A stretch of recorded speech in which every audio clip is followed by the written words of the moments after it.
नमस्कार. आज आपण राष्ट्रीय सभा आणि राष्ट्रीय सभेचे झालेले विविध अधिवेशन यावरती येथे आणखीन काही प्रश्न पाहणार आहोत. राष्ट्रीय सभेच्या अधिवेशनाचे पहिले मुस्लिम अध्यक्ष कोण होते? मौलाना अबुल कलाम आझाद, रहीमतुल्ला सयानी, M.A. अन्सारी, बद्रुद्दीन तय्यबजी. तर येथे उत्तर आहे बद्रुद्दीन तय्यबजी हे राष्ट्रीय सभेच्या अधिवेशनाचे पहिले मुस्लिम अध्यक्ष होते. राष्ट्रीय सभेचे तिसरे अधिवेशन 1887 मध्ये मद्रास येथे भरले होते आणि या अधिवेशनाचे अध्यक्ष बद्रुद्दीन तय्यबजी हे होते. एका बाजूला राष्ट्रीय सभेचे अधिवेशन आणि दुसऱ्या बाजूला अध्यक्ष दिलेले आहेत, तर येथे आपल्याला योग्य जोड्या लावायच्या आहेत. 1905 चे बनारस अधिवेशन, 1916 चे लखनौ अधिवेशन, 1906 चे कलकत्ता अधिवेशन, 1938 चे हरिपुरा अधिवेशन, 1905 चे बनारस अधिवेशन. या अधिवेशनाच्या अध्यक्षपदी गोपाळ कृष्ण गोखले हे होते. 1916 चे लखनौ अधिवेशन, या अधिवेशनाच्या अध्यक्षपदी अंबिकाचरण मुजुमदार हे होते. 1906 चे कलकत्ता अधिवेशन, या अधिवेशनाच्या अध्यक्षपदी दादाभाई नौरोजी हे होते.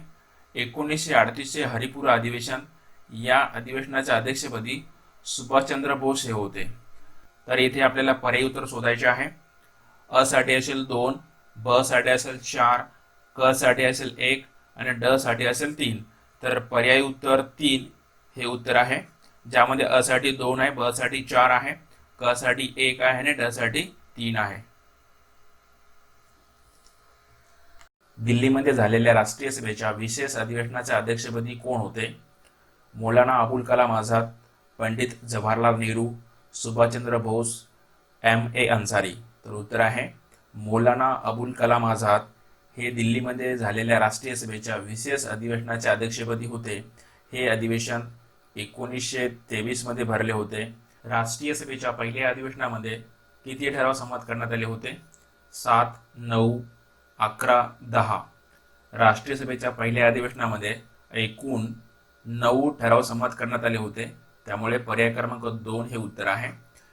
या ठरावामध्ये देशाच्या प्रश्नाचा विचार करण्यासाठी एक रॉयल कमिशनची स्थापना करावी, भारत मंत्र्याची इंडिया काउन्सिल रद्द करण्यात यावे, मध्यवर्ती व प्रांतिक विधिमंडळामध्ये लोकप्रतिनिधी घ्यावेत, लष्करी खर्च कमी करावा आणि या खर्चामध्ये इंग्लंडचा सुद्धा वाटा असावा, युद्धाच्या खर्चाचा भार जनतेवर लादू नये, ICS परीक्षा इंग्लंडप्रमाणे भारतात सुद्धा घेण्यात यावी आणि या परीक्षेची वयोमर्यादा 19 वरून 23 पर्यंत वाढवावी, भारतातील मालाला संरक्षण मिळेल असे धोरण ब्रिटिश सरकारने तयार करावे, मिठावरील कर रद्द करावा, शेतकऱ्यावरील असलेल्या कर्जाचा भार सरकारने हलका करावा आणि ब्रह्मदेश भारतामध्ये सामील न करता एक स्वतंत्र वसाहत ठेवावे, असे 9 ठराव राष्ट्रीय सभेच्या पहिल्या अधिवेशनामध्ये संमत करण्यात आले होते. भारतीय राष्ट्रीय काँग्रेस स्थापनेचा विचार लॉर्ड डफरीनच्या मेंदूतून उत्पन्न झाला आहे, हे कोणाचे मत होते? लोकमान्य टिळक, लाला लजपतराय, ओमेचंद्र बॅनर्जी, सुरेंद्रनाथ बॅनर्जी. तर उत्तर आहे ओमेचंद्र बॅनर्जी यांचे हे मत होते. वंदे मातरम राष्ट्रीय सभेच्या कोणत्या अधिवेशनामध्ये पहिल्यांदा गाण्यात आले होते? 1896 मधील कलकत्ता अधिवेशन, 1911 मधील कलकत्ता अधिवेशन, 1905 मधील बनारस अधिवेशन, 1924 मधील बेळगाव अधिवेशन. तर याचे उत्तर आहे 1896 मधील कलकत्ता अधिवेशन.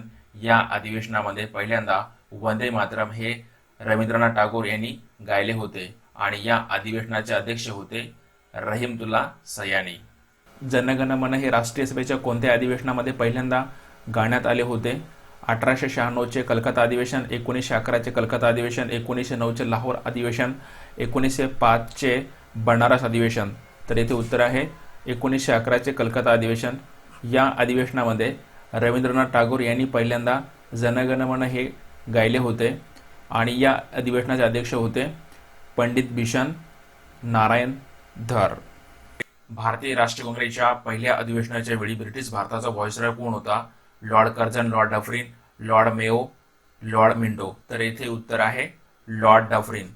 लॉर्ड डफरीन 1884 ते 1888 या कालावधीसाठी ब्रिटिश भारताचा व्हाईसरॉय होता.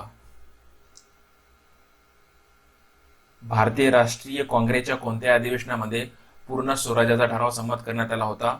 मद्रास अधिवेशन, लाहोर अधिवेशन, कलकत्ता अधिवेशन, कानपूर अधिवेशन. तर उत्तर आहे लाहोर अधिवेशन. हे अधिवेशन 1929 मध्ये भरले होते आणि या अधिवेशनाचे अध्यक्ष होते पंडित जवाहरलाल नेहरू.